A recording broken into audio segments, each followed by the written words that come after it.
Hey guys, welcome back to our Goddess Empowerment reading. Hope you guys have all been well. Today's reading, we're going to look at the ways that you can help to empower your own inner goddess and work with your beautifully strong divine feminine energies. So let's get started. I haven't put all the cards out like I normally did because I kind of got in the way, so I'm going to have to take a little bit of extra time and deal them out as we go. So I've just started with our main theme, and we're getting the beautiful goddess of self-knowledge, which is Saraswati. And Saraswati in Sanskrit actually means essence, right? So this is talking about um, who I am as a soul being, effectively. And on the card it says here, the essence of who I am flows effortlessly into everything I create.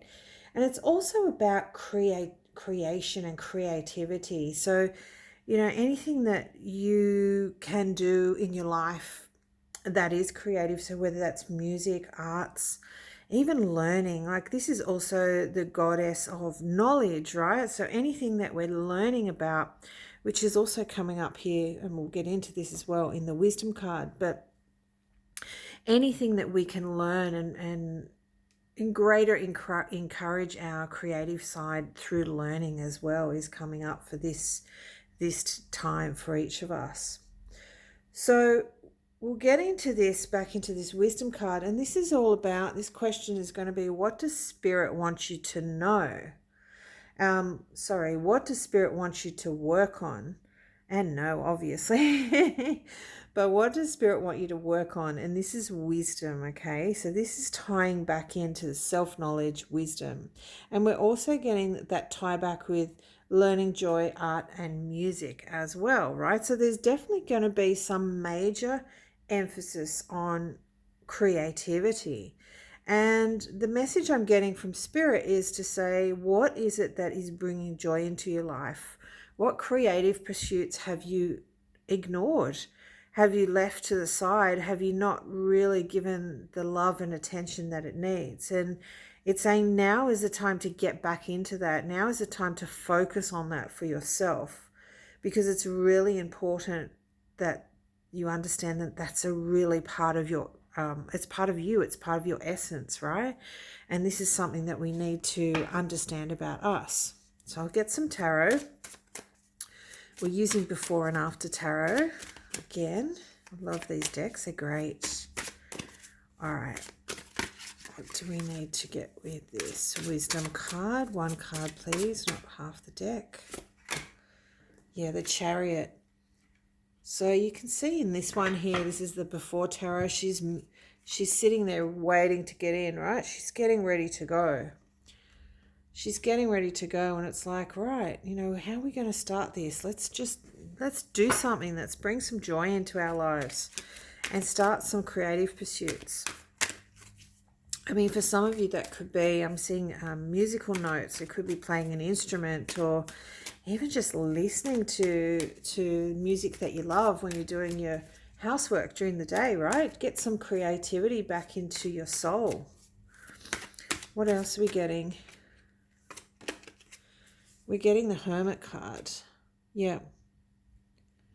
So it's saying, Spirit is telling us it's time, right? It's time for us to come out of our inner hibernation space and use those learnings that we've got from that time. Use that wisdom that we've obtained as we've done the work. We've done a lot of the soul work. We've done a lot of the healing. We've looked at what is what's been tripping us up and what's been triggering us, and we're doing that work. And now Spirit's saying, well, now you need to start with some action. You've been working on the inside and understanding who you are, but now you need to bring that joy and creativity back into your life. So that's some really strong creativity energies there. Now our next question is, where do you need to reclaim your power? And with this one, and here it comes again, right? We're getting the beautiful Mesopotamian goddess Ishtar here. And she's all about, so this says communion, but she's all about connection, right? And being self-empowered, which is what we've been talking about before, right? Is understanding your connection to source, understanding your connection to your higher self. And the other thing with this that comes up with this is also about making sure that you're aware of the signs that spirit is bringing you. And potentially we can get in a situation where we're so attached to the outcome of something that we're not actually listening to spirit because we want something to go a particular way, right? And spirit's saying, you know, if I'm sending you red flags about something, if I'm bringing up things that don't sit right with you, you need to listen to your truth, you know, and if it doesn't resonate for you, don't take it on board, right? It's not right for you. And we should use that that guidance for everything within our lives, especially, you know, readings and any information that we get from anybody else other than our source energy, right? Let's get some tarot. Whoops, they're flying around here. Queen of Pentacles.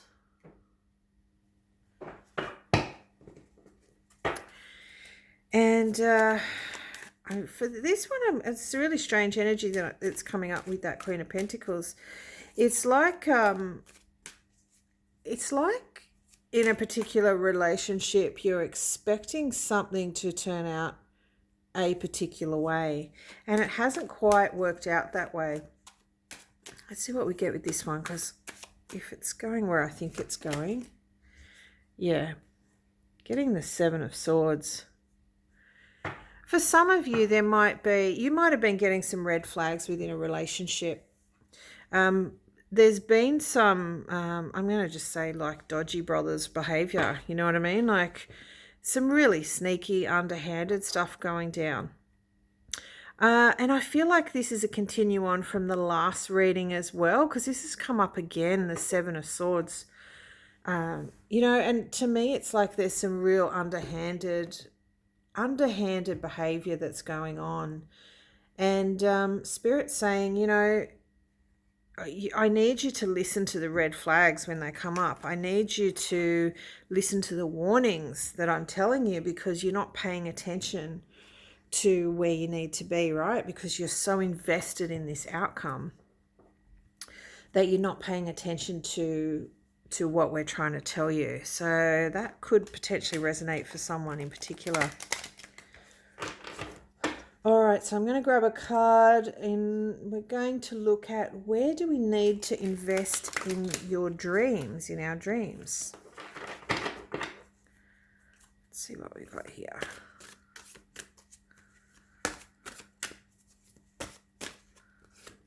Okay, and we're getting self-exploration, fairy tales and myths.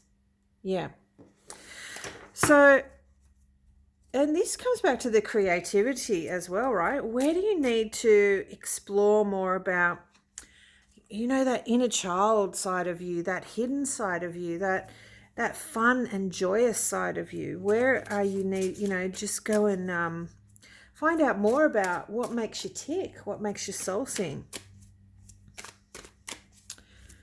It's like we're not investing enough in ourselves, in our happiness. Yeah, and particularly our happiness and our joy.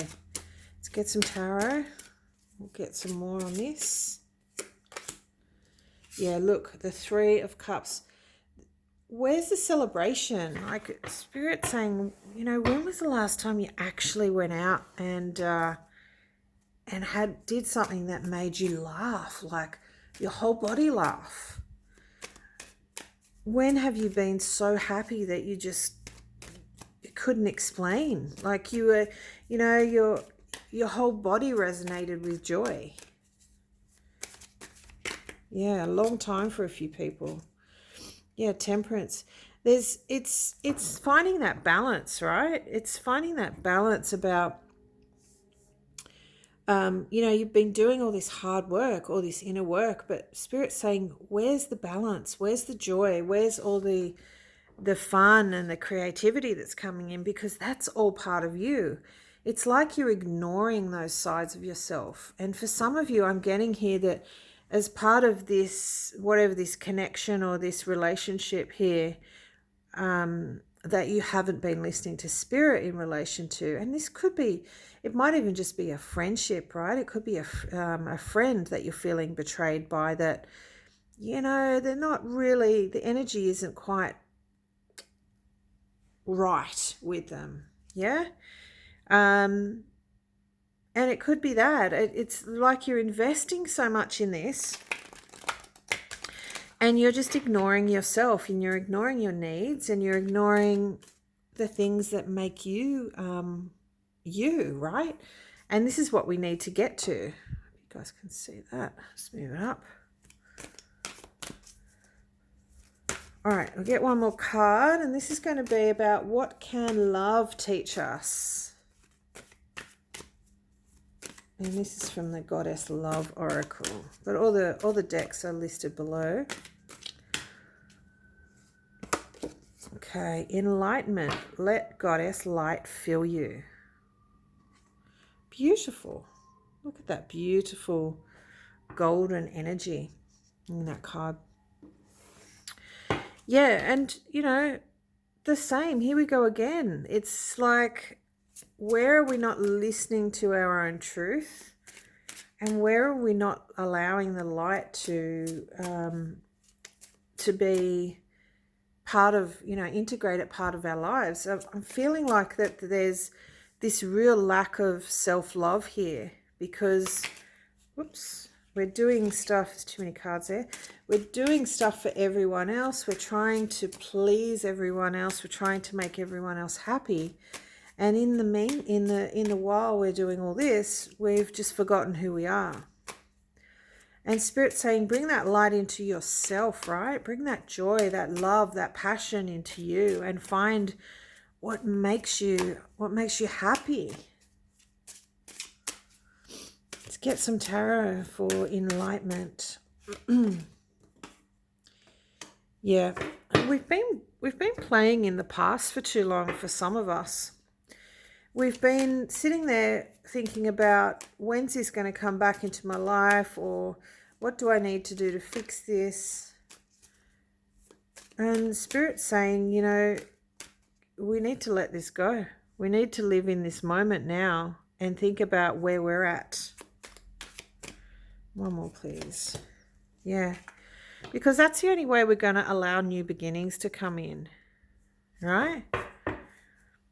And there is this beautiful golden energy, this fire, this light wanting to activate itself within ourselves, our creativity, our learning, our wisdom. And it's there waiting for us to begin, but we just have to allow ourselves to make space to allow the new to come in. While we're thinking about all the old and, everyone else, we're not making time for ourselves. All right, so I'll get a final card here. Bit of advice. And this is the Cosmic Dancer Oracle. It's one card. Here we go. Honor the cycles. I love this. Look at this infinity. Beautiful. My favorite symbol, if you haven't worked that one out. Honor the cycles. Yeah. Like, yes, we have been through this. And for some of you, it has been quite a dark period of learning and discovering who you are. And, we are all both dark and light, and we can't see the light, without seeing the dark as well. We need to understand that we are both, right? And we need both. We need the dark for the light, and we need the light for the dark. So, where in your life have you been too centered in the dark and not looking at what lights you up, what brings light within you? what brings that creativity, that knowledge? Like, where are you transforming your learnings from your darkness into your light and using them and walking with them with wisdom and knowledge? So hopefully that will resonate for some of you and be able to help you to start looking at things from a different perspective, from a new creative perspective. All right, guys, I hope that helps. I will see you soon. Please let us know if you like the video, because we love all the feedback. Anyway, take care, guys, and talk to you soon. Bye.